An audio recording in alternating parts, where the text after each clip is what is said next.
Hello and welcome to Why Wasn't It Better? I am your host, Patrick Darms. I'm your co-host, Anton Paras. And we are now continuing our Stephen King mini-season. On this episode of Why Wasn't It Better? We're talking about Hearts in Atlantis, a movie that feels like it's constantly reaching for something profound but never quite gets there. Adapted from Stephen King's work, it promises nostalgia, mystery, and emotional weight, and yet somehow ends up strangely muted and unfocused. The film wants to be a coming-of-age story, a supernatural thriller, and a meditation on loss and memory all at once, but it never fully commits to any of them.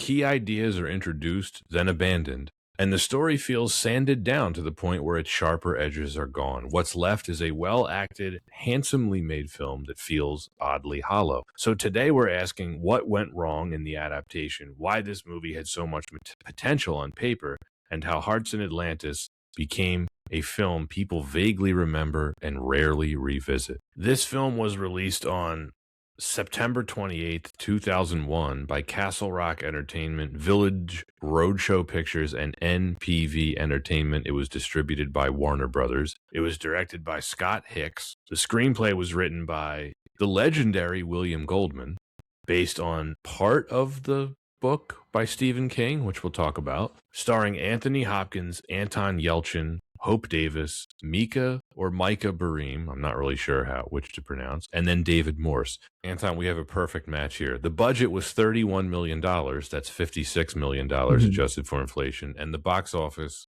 $31 million. You never want to see that. It rhymes or something. It's like poetry. It rhymes. It has a 49% Rotten Tomatoes score. It's the drama based on King's bestseller of the same name, partially. It's the story of a mysterious man played by Anthony Hopkins who enlists the help of a brilliant young boy played by Anton Yelchin to save his life. This friendship with a mysterious stranger forever changes the way the boy named Bobby sees the world. Anton, why did we choose Hearts in Atlantis? It's a Stephen King miniseries, right? So it's important for us to dive into a very fitting film for the podcast. But yeah, this is arguably a very deep cut for Stephen King fans. It is a deep cut. We didn't want to choose just the obvious ones, right? Because there's so many to pick from. Yeah, I mean, so many. What, over 70? Yeah, if you tally it all up, 70 might be the number. I don't know. Yeah, I mean, the man wrote and continues to write, and Hollywood continues to adapt. This is certainly a deep cut. This one is for the King fans, I would imagine. I mean, this was obscure when it came out. Yeah, and I think it's important to note for all King fans, this wasn't just like another, novella or short stories. This was also a tie into the Dark Tower series, right, which is definitely for hardcore King fans. Right. No one outside of Stephen King fans would know that, though, to your point. And then, of course, this film made no money, like we talked about. It came out 3 weeks after 9/11, which is just a disaster for most films. I don't even think most people would remember the name of this film, let alone having seen it. I mean, how many people that you know personally have ever seen this or talked about this film? Realistically, not very many. And then to add to the confusion, Hearts in Atlantis is, you could call it a short story collection. However, we were talking about this earlier today. I don't really know that it is a short story collection. It really does seem like one long novel that is just broken up into different parts because it involves many of the same characters. There is certainly overlap. There are 5 separate stories in this collection, Hearts in Atlantis. This film is an adaptation of primarily the first story called Low Men in Yellow Coats. It also references a couple of the other stories. And already that's a hard sell if you're trying to explain this movie to anyone.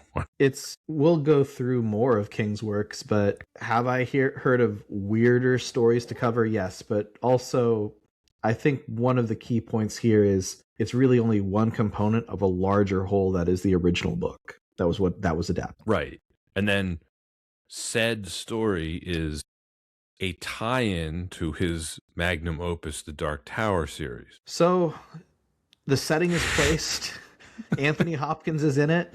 Right. We have a lot of fun for the listeners today. You'd think that would have been a big deal at the time. Hopkins was a major, I mean, he's still a major name now. This was the same year that Hannibal came out, so his stock was really, really high. It was directed by Scott Hicks, who was a fairly prestige director at the time. The screenplay was written by William Goldman, who is a legend. You know, this is the guy that wrote The Princess Bride. Pretty big deal. Or Butch Cassidy. Butch Cassidy, All the President's Men, right? Just a few films. Just a few things, right, that people might know. New York Knicks fan. How about them Knicks? Yeah. This is a man who famously didn't go to the Academy Awards because the Knicks were in the playoffs. Dedicated. But yeah, I mean, this movie just completely ignored when it came out. I did not see this in the theater. I saw this when it was on HBO.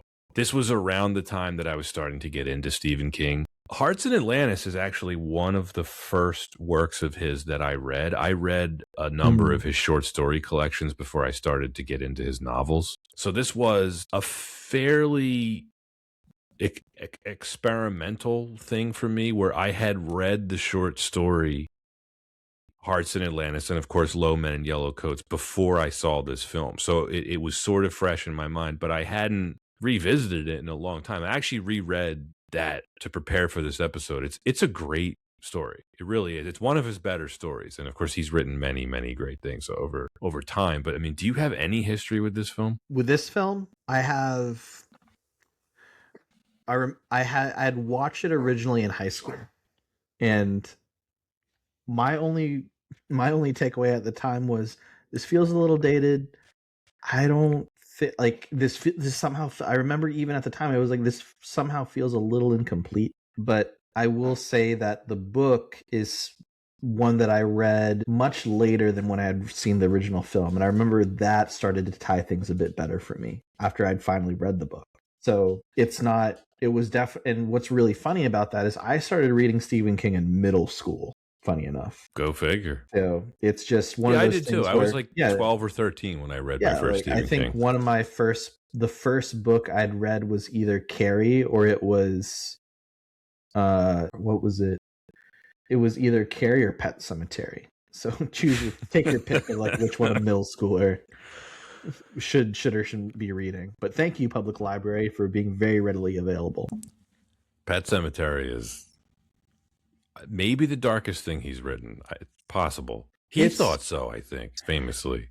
I think this is a good transition into like what is Hearts of Atlantis or Hearts in Atlantis, and like how does that relate to how people view King in general. I mean, for someone that's so well known for horror, the man really knows how to put together like really touching coming of age stories, and I think it's really, really exciting to cover this film because I think it just hinges on that fact, like Hollywood knows that. Right. Well, oh yeah, of course. Only the uninformed would call him just a horror author. King fans know he's so much more than that. And of course, like a lot of his non-horror works, this book, at least, I wouldn't say this film in any way, shape, or form. The book certainly has horror elements to it. Yeah, it's just, I think like you really get that more so with a lot of like the tie-ins as well to like the greater story of the Dark Tower. And I think as much as like King is so well known for writing great horror, I think part of that is he just knows how to build tension so well and then just develop great characters.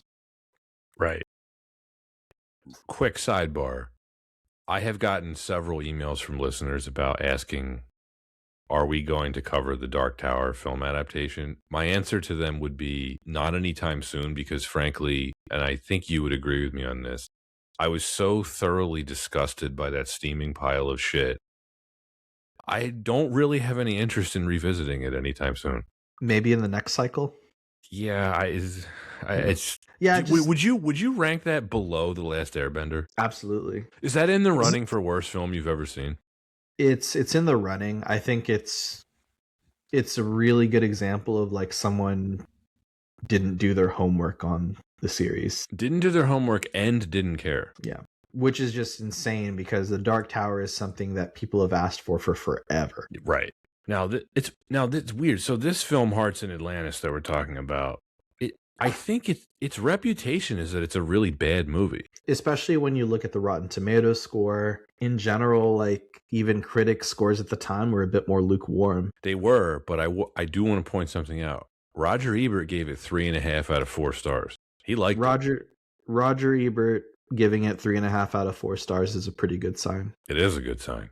The point is, this is nobody's favorite. I've never heard anyone talk about this film glowingly. And I'm talking about, like, I am a lurker on, like, the Stephen King subreddit. Mm-hmm. It's just one of those movies. It's forgotten in every way. Well, you know what? I think I'm pretty stoked. I'm pretty jazzed to dig in. Why don't we dig in? Let's dig in. But first, we do have to talk about the 6 Degrees of Warren Beatty's sex life. Oh, snap. Which I have a great gem for you. We had a listener, Matthias Schultz, suggest that we call it Warren Beatty's dick tracing. Excuse me while I go vomit. I thought it was clever. No, it's great. It's just so cheesy. Like, it's cheesy. Yeah, it's supposed to be cheesy, though.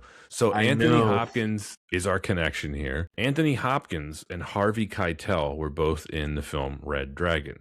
Harvey Keitel was in a film called Dangerous Game with Madonna. Of course, Madonna dated Warren Beatty. Harvey Keitel was in Pulp Fiction. Pulp Fiction's not a person, Anton. Right, but and he was in that film with Uma Thurman, who banged Warren Beatty. Did she? I wouldn't put it past her. Wouldn't surprise. His hit list is so long that you can honestly just start adding random women to it, and it's not unbelievable. Yeah. There's one of the funniest things I read in his autobiography is that they were talking. It was a quote from Cher, and Cher said it got to the point where she didn't know anyone who hadn't had sex with him. What a legend. Anyway, why don't you read the production history of Hearts in Atlantis for us? All right, well, our production history date. The short story was adapted by William Goldman, who had previous experience adapting King's work, most notably Misery, and would later adapt Dreamcatcher. Said Goldman of the story, quote, "I was so moved by it. I love King most when he's not dealing with monsters, but dealing with human monsters. The thing that most moves me in Hearts is Bobby, Carol, and Ted. All that stuff they're dealing with trying to get through their lives. It is just so moving and beautifully done. He has a brilliant narrative mind," end quote. Hopkins took the role immediately upon being offered it, as he wanted to work with Goldman. He did not even read the script. To create his character of Ted Brodigan, Hopkins needed only to look into his past. Quote, "Ted Brodigan reminds me of my grandfather on my mother's side of the family," said Hopkins. "I was very close to him as a child, and he was very close to me. He had profound influence in my life, a very gentle but profound influence. He gave me some courage and hope that I wasn't the dummy I thought I was. He was very encouraging in his life, and that is what Ted Brodigan is with this boy." End quote. Yeah, the film is notable for being the debut of Anton Yelchin. Anton Yelchin was the top choice to play Bobby Garfield, and director Scott Hicks then brought Yelchin to Charleston, where Anthony Hopkins was filming Hannibal, to read about Hopkins. Hopkins was impressed with Yelchin and was in agreement with Hicks about casting him. The film was shot in Richmond and Staunton, Virginia. The film is dedicated to the memory of its cinematographer, Piotr Sobocinski, who died of a heart attack a few months before its release. And as always, we thank you for listening. If you're new to the podcast, please hit that follow or subscribe button. We encourage you to leave comments on YouTube and Spotify. You can follow us on social media on Instagram, X, and best of all, Letterboxd, where you can see our full list of films that we intend to cover. Links to those are in the description. And if you really like what we're doing and want to help keep the mics on, head over to Patreon at patreon.com/WWIB podcast. There you can support the show, get access to episodes a full week early and ad-free, plus access to bonus content. Well, Anton, let's talk Why Wasn't It Better? Number one reason, the story. You can call this the script, you can call this the storytelling, you can call this whatever you want. I watched this with my wife. She found it to be a strange movie. And of course, she has not read the book. And I wonder, both of us are big Stephen King fans. Like, what would this film mean to you if you hadn't read the book and you had no knowledge of King? Because here's what I'm trying to articulate here. The problem with a lot of Stephen King's works that get adapted is that he he does a lot of world building in his books through like inner monologues and descriptions of stuff, which you obviously can't really do on film. Mm-hmm. I think that's really tough. And it's like, this film strikes me as a Hallmark movie. Yeah, I think it's a really good point that you're putting around the added context really helps with wrapping your mind around the full story and just kind of like buying in. I think the problem with a film and just the medium in itself is what you see on screen is truly is like the context of the story, right? But at the same time, when you introduce other elements that are maybe away from that aesthetic, it kind of throws you off. And like what I'm referring to is a lot of the film is grounded in like a coming of age film, right? But then certain aspects that are thrown in are a little confusing, like the agents that are chasing Anthony Hopkins' character. In the book, they're a bit more supernatural, but in the Much film, more supernatural. in the film, it's a bit more ambiguous. And then, especially like Ted's actual powers, once you present those in the film, but then there's really not much to do with anything else supernatural in the film, I think like that is a bit more confusing. It's definitely confusing because, by the way, do you agree with my Hallmark movie observation? Yeah, of course. And like it tries to be a much more touching film. And the sense. supernatural aspect of it, my wife certainly wasn't like prepared for that. And she's like, wait a minute, he can read minds? I'm like, yeah.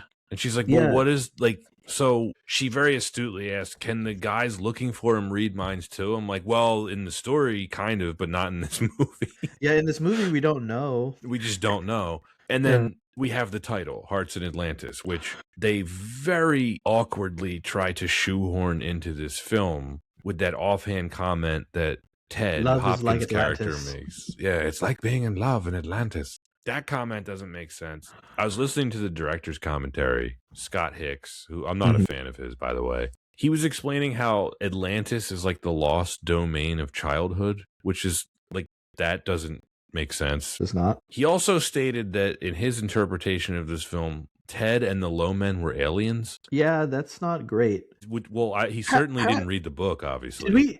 Did it, like in this adaptation, if you're already going to make more of a Hallmark movie, you want this to be more Stand By Me, less Green Mile. Did Anthony Hopkins even really need powers? No.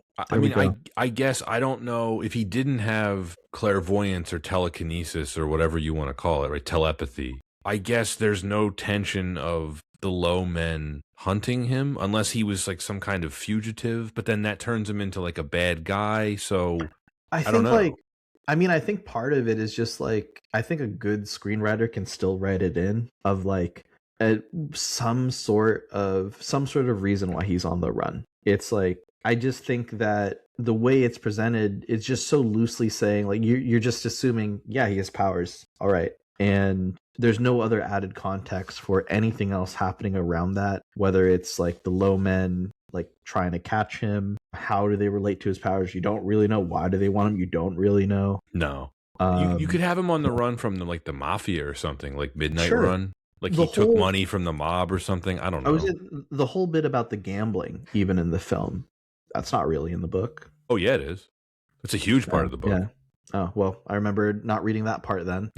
No, it is. Yeah. It's exactly like it is in it's exactly like it is in this film that it is in the novel. He places a bet on a boxing match. Yeah. So then I feel like the biggest thing then for me is just kind of my assumption around you can still tell the story and like still have him as a proxy for the father that, you know, Anton Yelchin's character doesn't have, and still have that same emotional touching moment. But if you really want to ground it for audiences, just why bother giving him powers? I couldn't find a lot of information on like what was actually cut out of this film. I was really curious, like, were there deleted scenes that went into this in greater detail? To your point, they barely touch on the fact that he has telepathy.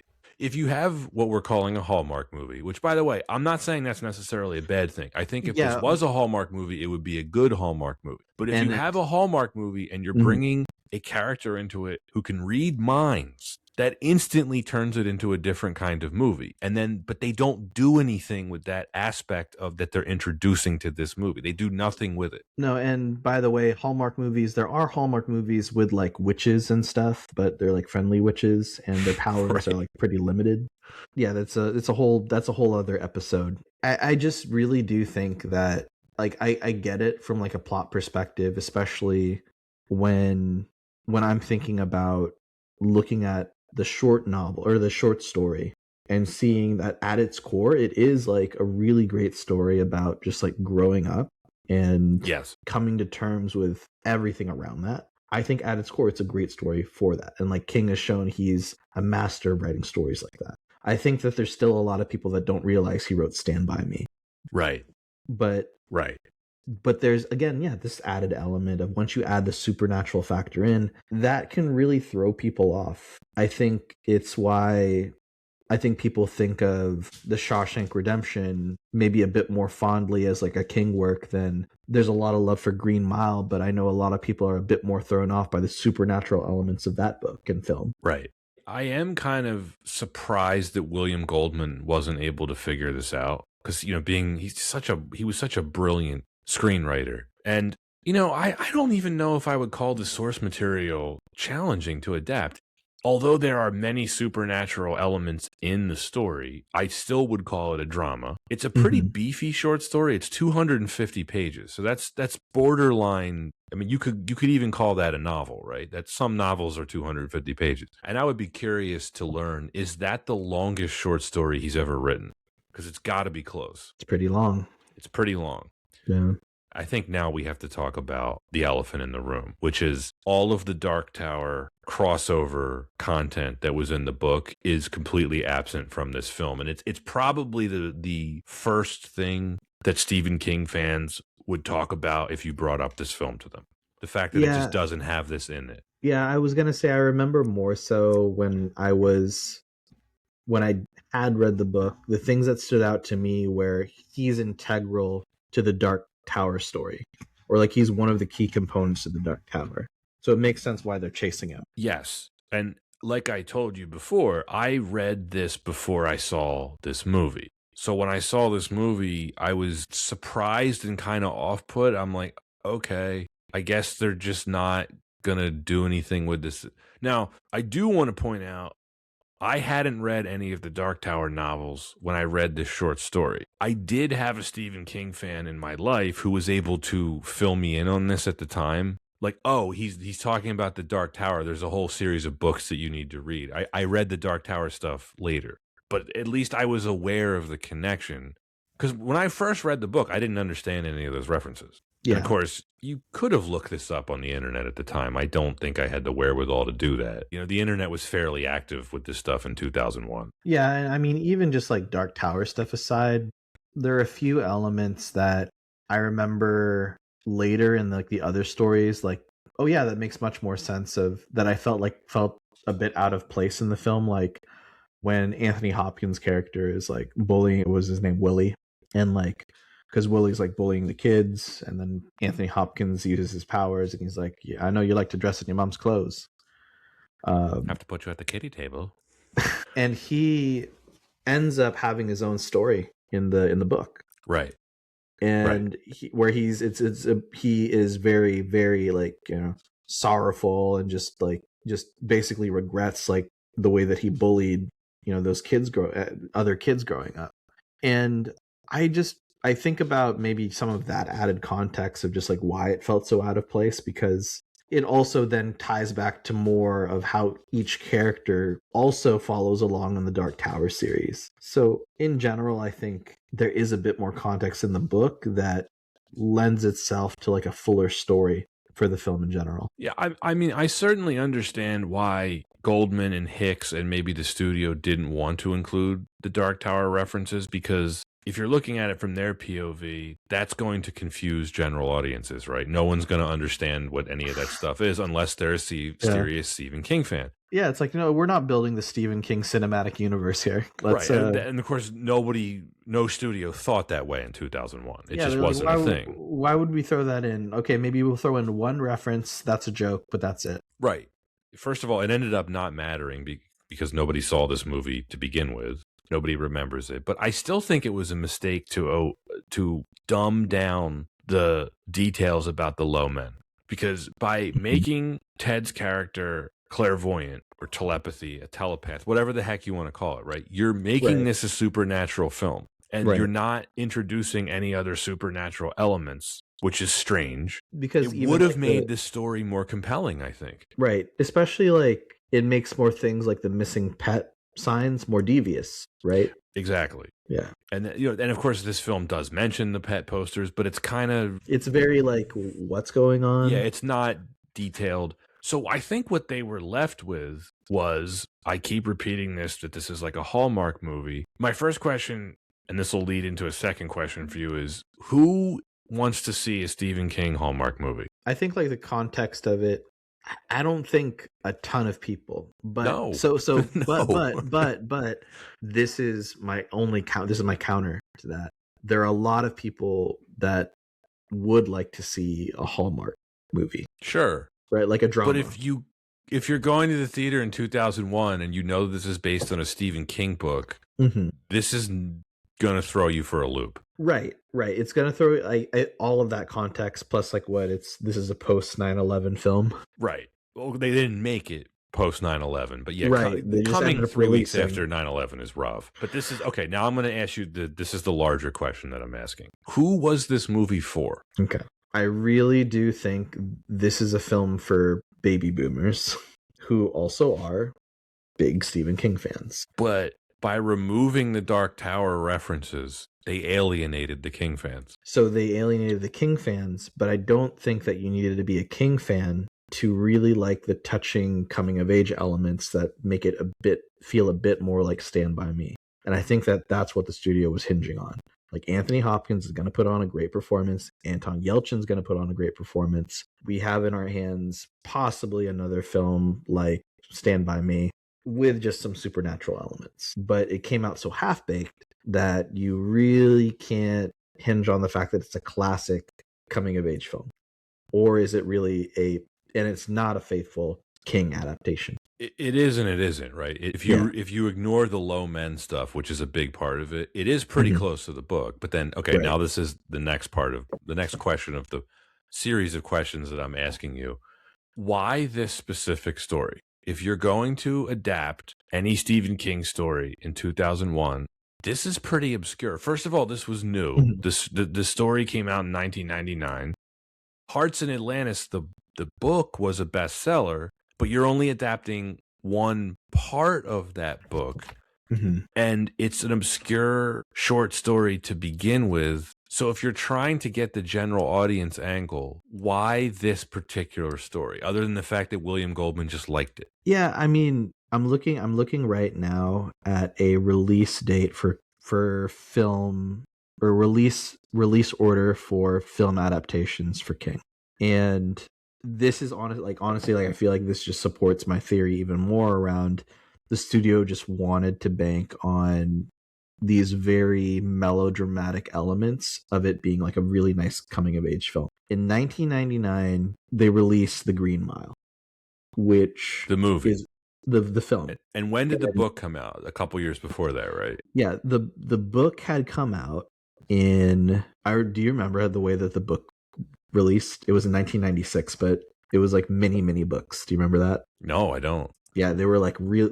It was a serialized novel. So there was yes. They released it in parts. Yes. Yeah. So the book comes out in 1996.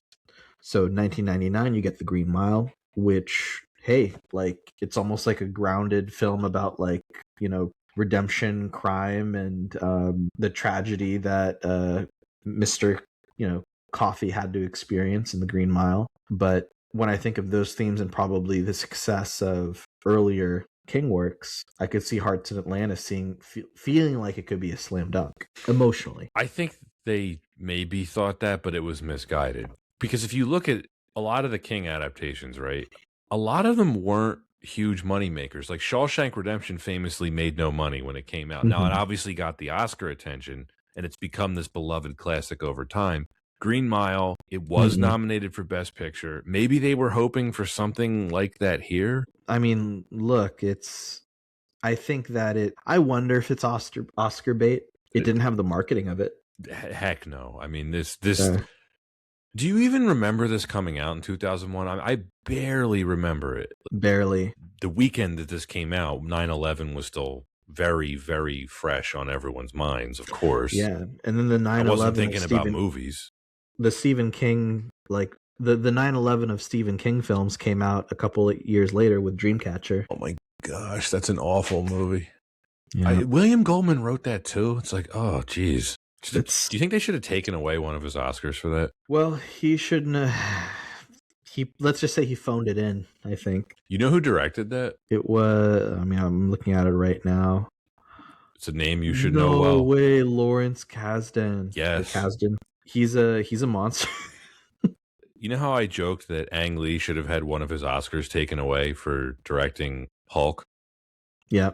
Does Goldman have to lose an Oscar for writing Dreamcatcher? I think that's probably on the table, unless he, or has he done enough that he's redeemed in the public's eye? I think he's redeemed himself. Yeah. Okay. So we're okay. But man, yeah. One of the last films he wrote too. That's just sad. Yeah. You know what else works against this movie too? Well, I mean, it's like I was saying. They took the source material. Would you agree they took the most interesting part of the source material out of this film? They boiled it down. Yeah, they definitely distilled it a bit. But if you're analyzing this film, it's mostly a drama. There's also a mystery aspect to it, but there's also a supernatural element to it. Parts of it are like a thriller. Parts of it are like a teenage coming-of-age romance. It's like, what is this film? And with so many directions that this film is going in, it makes certain scenes that much more jarring.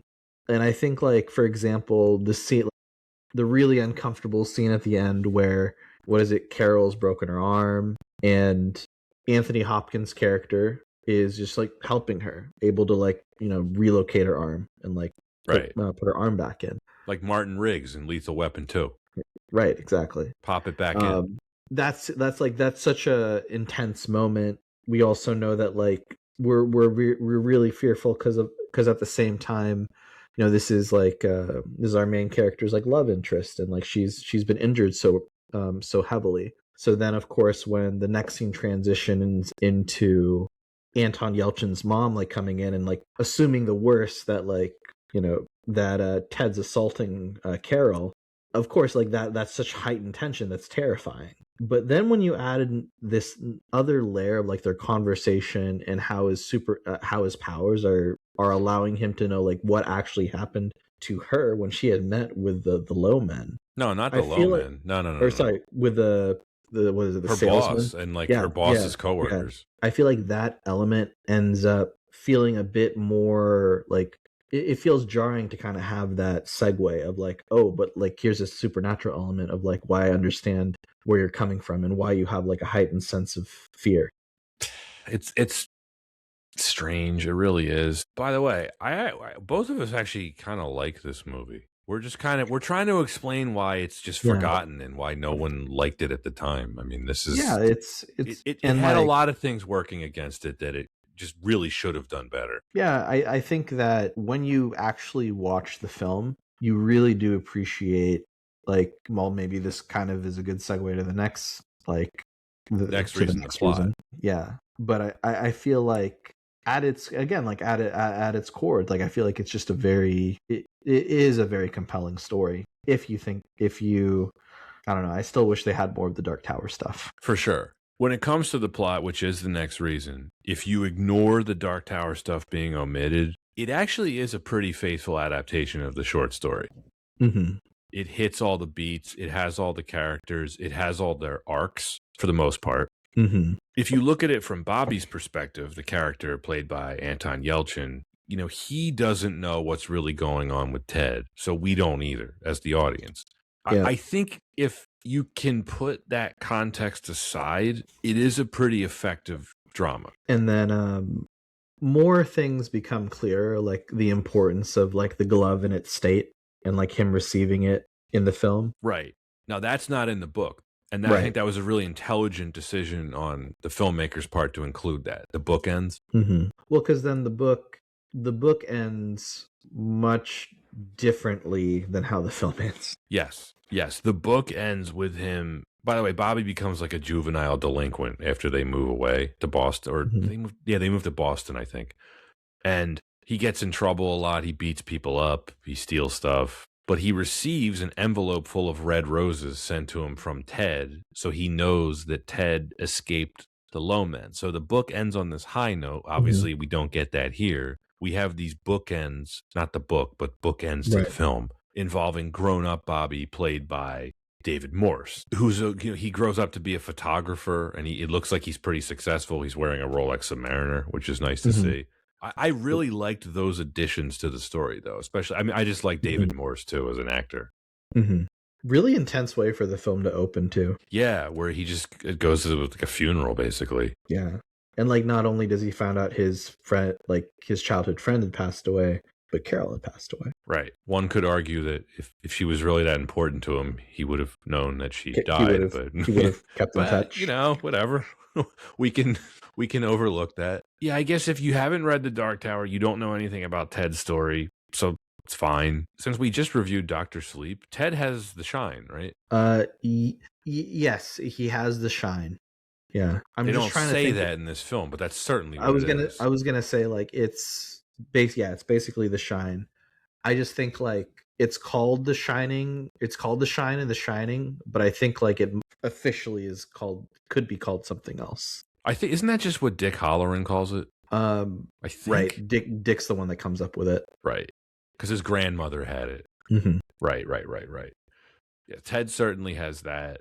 Yeah, and look, I had some, like, the plot, it's, man, if they had just stayed away from the Lowmen stuff, it is a really effective drama. There's some really moving stuff in here. The drama alone with Bobby's mom, who's just an awful character, played well by Hope Davis. I mean, she's even worse in the book. If you think she mistreats her son in this film, it's even worse in the book. Yeah, she's not Mother of the Year. That's for sure. No, and you were talking about the pet posters earlier. This film implies she just sees one of the posters in his room, and that's how she knows to call the Lowmen on Ted. But it's like, how does she make that jump? You know what I mean? I think the name Brodigan was on the poster, but it's really, they don't do a very good job of explaining that whole subplot. No. Yeah, I think like they also move past it really quickly whenever there are scenes, because I think I remember at one point in the film there's like more pet posters in town, so then like Anton Yelchin's character is like freaking out and trying to tear them all down, but I don't think they say why. No, I think it's really quick. Yeah, they don't. Yeah. And like Carol asks him about it, and he's like, "Oh, nothing. No. Yeah, and then Xbox. And then, of course, look, the threat of the Lowmen, we have to bring it up again. They sort of vaguely try to explain it here with that newspaper article about the FBI is recruiting mind readers for the fight against communism. So the film is almost trying to like explain it like, oh, the FBI is after him, but it's again, it's this stupid halfway house. They never fully commit to it one way or another. We barely see the Lowmen. We get like glimpses of them here and there. It's completely underbaked. I much prefer that they're like agents of a darker power, and that it just works way better. Yeah, it just does work way better, because then it like what I really loved about the original short story is not only is it a tale about like, you know, it isn't just a tale about like Anton Yelchin's character growing up. It's also talking about this like other world. And I feel like that other world feels a lot more real in the book. Yeah. And they spend a good amount of time in the book talking about it towards the end. It's pretty clearly established who the Lowmen are. They they talk to Bobby. They ask him if he wants to go with him when they capture Ted. And he's like, no. Right. There's no way not to bring it up repeatedly, I guess, right? It's the biggest thing with this film is this, like, it could have been a much more interesting part of this larger story, and they didn't. I mean, and did you watch the trailer for it, by the way? Yeah. It does look like an Oscar bait film, doesn't it? The trailer definitely presents itself that way. But the film itself, I would say no. But it's directed by Scott Hicks, a filmmaker I can't stand. He directed Shine. I hate that movie. Yeah. We talked about it on the English Patient episode. He also directed the adaptation of Snow Falling on Cedars, which is an outstanding novel, and the film is okay. Yeah. This kind of ended his career as a big budget filmmaker. He didn't do much after this. Yeah, I think this film in particular, even release date, when did it come out? September 28th. Yeah. Oh gosh. Yeah, there would not have been a good enough marketing push for this film. No, and there's some really cheesy elements to it, like the really maudlin stuff. Like when Bobby is carrying Carol out of the woods after she gets attacked by the bullies. By the way, the bullies thing is one of the like it's a very tired Stephen King cliche. Yeah. Now, I know you brought up the point that the bully ends up being a character in one of the future short stories, so there's a payoff there.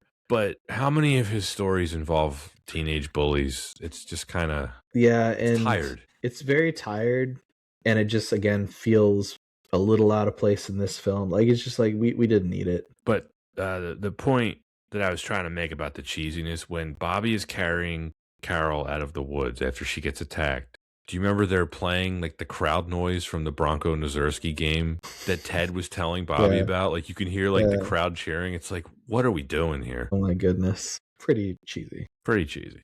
You want to talk about the next reason, which is the cast? Sure. Because I think this is where the movie's biggest strengths are. Yeah. Anthony Hopkins is stellar here. No, I don't think anyone's ever going to argue that. I mean, he's just so good, and he's looked like a grandfather for a really long time. But I think like those paternal like I guess he could really turn on the paternal charm. He's a really good Ted Browdigan too, because he has to be mysterious, but he can't be like threatening. Yeah, he has to look believable of like pulling up his pants as high as he does, but at the same time still like a very like kind figure, like a very caring figure. Right. He has to be friendly enough and believable enough as this harmless old man that Bobby's mom would let him stay with him for the weekend while she goes to that seminar where she doesn't violated. Yeah, right. But she doesn't realize that he actually just he's going to take her son to go gambling. Right. Well, Bobby doesn't gamble,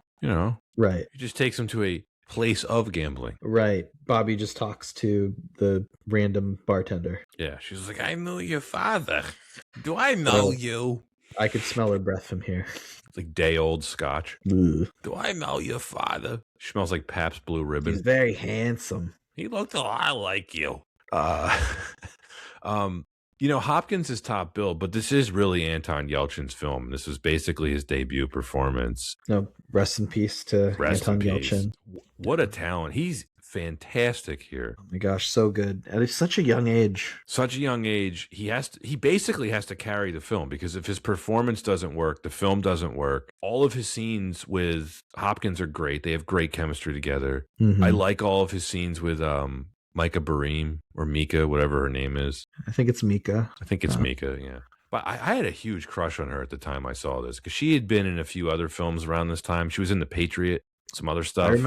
I remember her in The Patriot. I remember her in, I think she was in she was in Blue Crush. Okay. Yeah, she was in a bunch of stuff around this time. She's really good too in her scenes with him. It's a very like believable childhood romance, I suppose. It doesn't feel. That's the part about the film I don't think is cheesy. That whole aspect of it, where they're friends and they kind of like each other, but they don't want to do anything about it until they're on a Ferris wheel. Because of course, Ferris wheels is where that happens.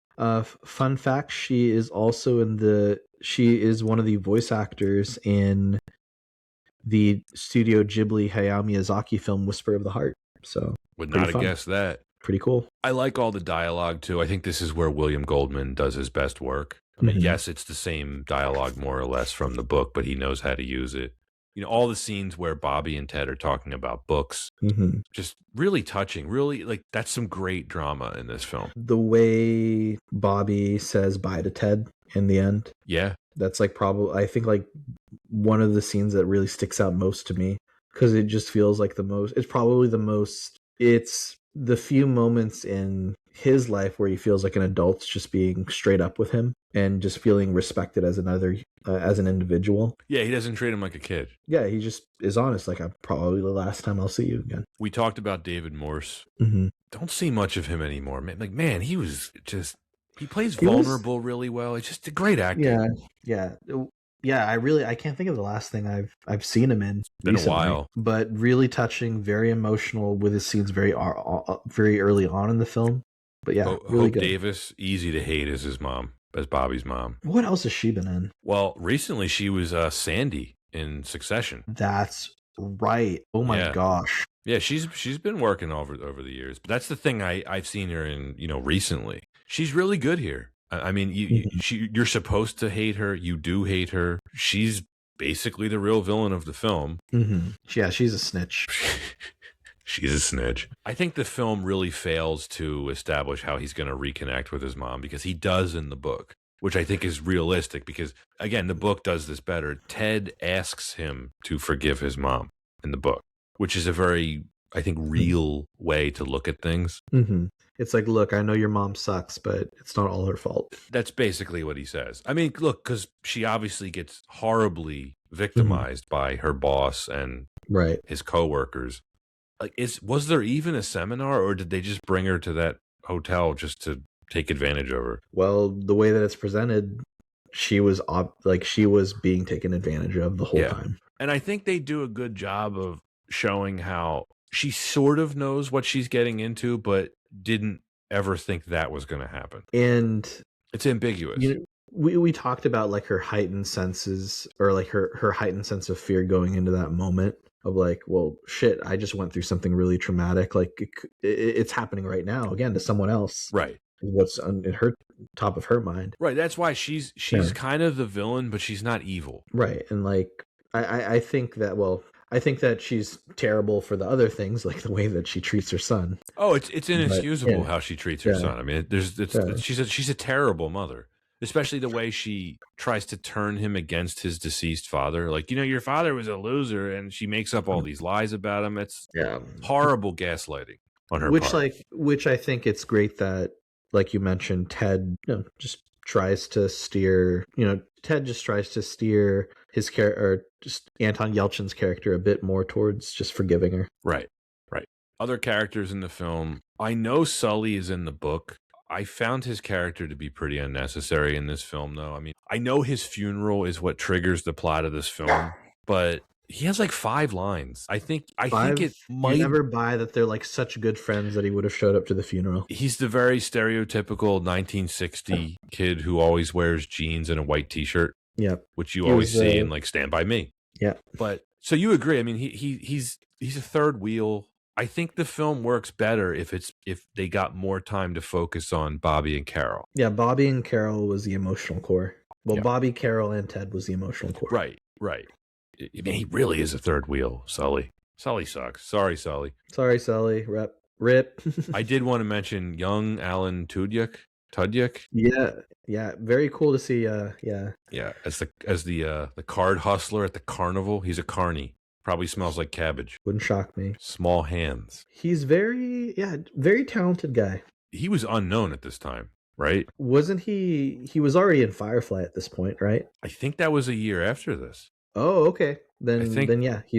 So then probably more so for more of his voice work by 2001. Yeah, but he wouldn't have been in much by that point, right? I mean, he was pretty young. Yeah, he was. So by 19, yeah, we're kind of like going way back. He'd have smaller roles in like other films and like just a few years back. Whether it's like he played a character in Patch Adams. Oh, and right before this, one of his like best roles, he was in A Knight's Tale. Okay, right. But yeah, he would have been unknown to general audiences. Yeah, and he was still generally unknown when he was in Dodgeball 3 years later as Steve the Pirate. Yeah, he was also, is that the same year he was the voice of Sonny in iRobot, which is a great role. Which he didn't get credited for that, did he? I think he got credited, but I don't think he was mentioned on like the promo material. So unfair. Yeah, you can thank Will Smith for that. Allegedly. Because people liked his voice or liked his character more than Will Smith's character. I mean, understandable. Will Smith doesn't play a very interesting character in that film. Del Spooner, the detective who hates robots. Canner. I was very vulnerable with you and very honest when I told you, like, Hollywood got me. That movie got me with the product placement. I got my first pair of Converse after that film. I wanted to throw up when I saw that. When he's like, "Oh, they're vintage 2004." Like, get the fuck out of here! It just got me. Got him. Let's try to wrap this up because I'm on a bit of a time crunch. Sure. Everything else is our last reason. Yeah, I mean, this film, it's a good looking film. I think it does a really good job of capturing like the wholesomeness of 1960, if that makes sense. I think like what's interesting is I think the film is a really good it does a really good job of capturing, like you said, the wholesomeness, but the fact that the time there was a lot of undertones of paranoia at the time, whether it's Red Scare going on, and still like any point in time, like it's challenging growing up, but growing up at that time had its own had its own unique challenges. Really well shot by cinematographer, Peter Sobocinski, who, died before this. I mean, you know what it reminded me of? The cinematography reminded me of how Janusz Kaminski shoots Spielberg stuff. It has that same like glowing warmth to it. Yeah. I think there was like an overall warmth to the tone in the film. And I think like that maybe added to the element of it feeling a bit more like a Hallmark movie to me. Yeah. But but I think like now I think about it, it's probably on purpose. Oh, I think it was certainly deliberate. I don't know that they were intentionally trying to make a Hallmark movie, but damned if this isn't a Hallmark movie. Right. With a telepath. I do think it's well paced. It's like 104 minutes. I mean, I think you could probably make a better movie, not by making it shorter, but cut out Sully as the third wheel, cut out the bullying subplot. You don't need that. I would focus more on the low men, focus more on Bobby and Carol. I think you got a substantially better movie. Yeah, I think you can still have Ted's character just emotionally aware, and maybe that makes him really stand out at a time where I don't think that it's as expected of just men in general to be as in tune with their feelings. And so I think just presenting him as someone that's just like, just aware of his feelings and how to articulate that and really teach others how to really be in tune with that probably could have made his character a bit more grounded without having to make him a telepath. Did this film want to make you drink root beer? You made me want to drink root beer, go grab a burger. I haven't had a root beer in so long.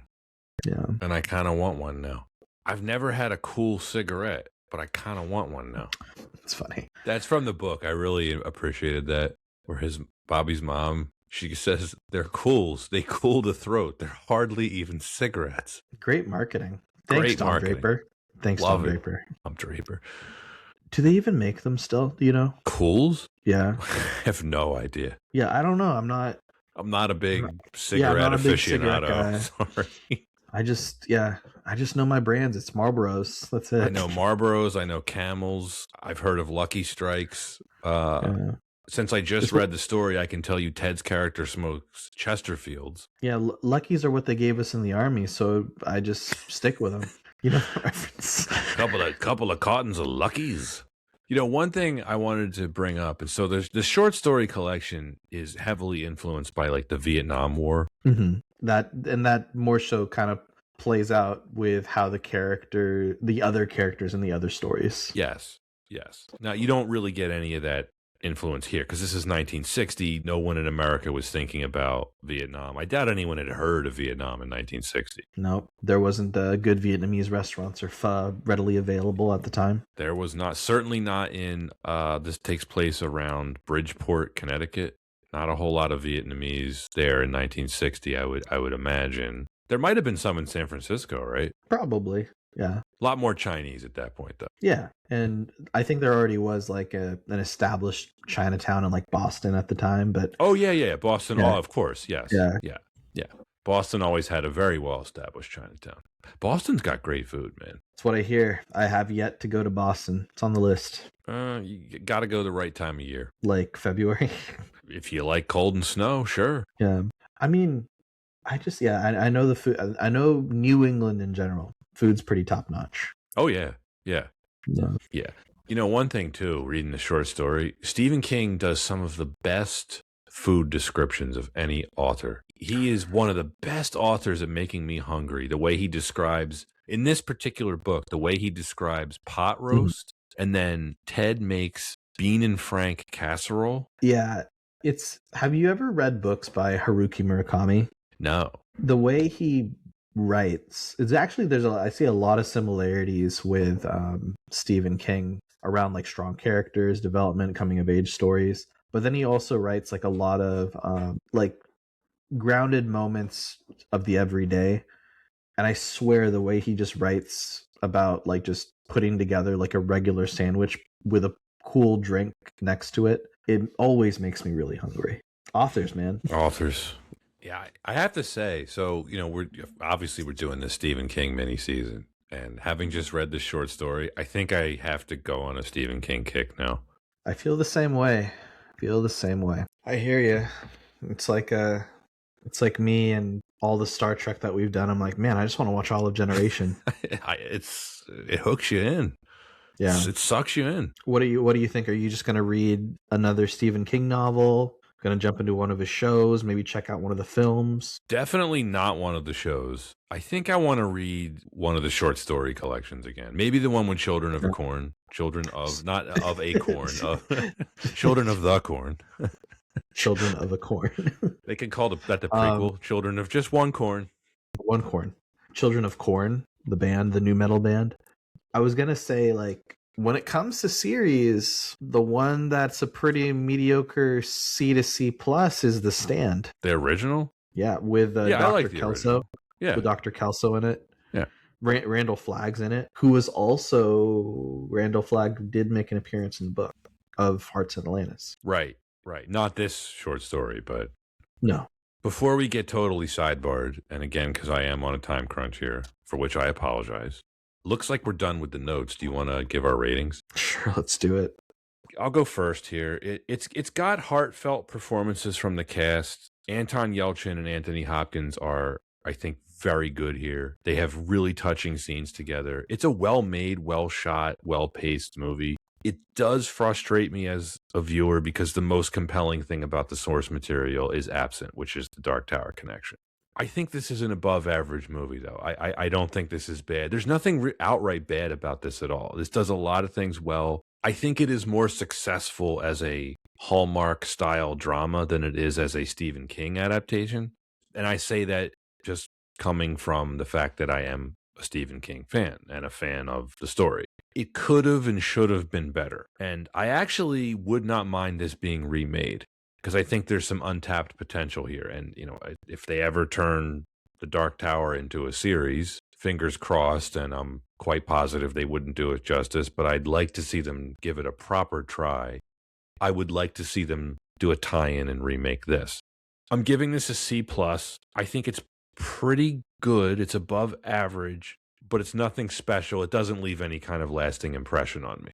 I'm trying to think of where this would fit in if it was part of a larger Dark Tower media franchise. I think that it would actually work really well if they did seasons of the Dark Tower and this was one of the episodes in those seasons. I think you could tell a really lean story because the core elements of this film I think are a great story, a great story. And then that actually solves a lot of those things that you'd called out around Sully being a third wheel.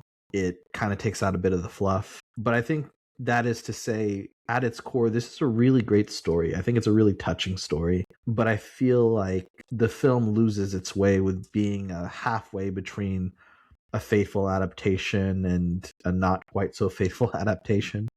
But King really does know how to write great characters. And I think, I have to give credit to these fantastic actors that were able to really bring those characters to life. Even if the film itself doesn't feel like it may not be like a masterpiece. It may not be a classic coming of age film or it's not even a classic Hallmark film. I think that it does a really decent job. I found myself pleasantly surprised. Pat, you'd asked me, I'm really curious to know how you're going to feel revisiting this film after such a long time. And I definitely see it a bit more favorably this time around. But I think, as you said, and as is the name of our podcast, this could have been better. So for me, this film sits at a C+, but check it out. It's obscure, but hey, sometimes obscure is a really good time. I'm glad you mentioned that because I forgot to. And so I'll say it now too. I was pleasantly surprised by this. I didn't have a great memory of this when I first saw it. I just kind of thought it was like, that's not very good. But I hadn't seen it in close to 25 years. You know, whenever this was on HBO, I'm assuming that would have been 2002, 2003, in that time range. Yeah, this was certainly better than I remembered. I was pleasantly surprised, even though it's nothing special. But, you know, in the grand scheme of things, on the Stephen King adaptation scale, C+ is pretty good. Yeah, especially, folks, when you get to the bottom of the barrel, like, this is nowhere near bottom of the barrel. Oh, no. The bottom of the barrel is an abyss. Yeah, we're going to cover some. I mean, Dreamcatcher is just, would you call that a war crime? Oh, it is. That is definitely going against the Geneva Convention. Yeah. Well, we'll cover that sometime in the future, maybe. I don't know. Yeah. Anyway, that's it for Hearts in Atlantis. That is it for this edition of Why Wasn't It Better? We will see you next time as we continue and probably conclude our Stephen King mini season. Thanks for listening, and see you then.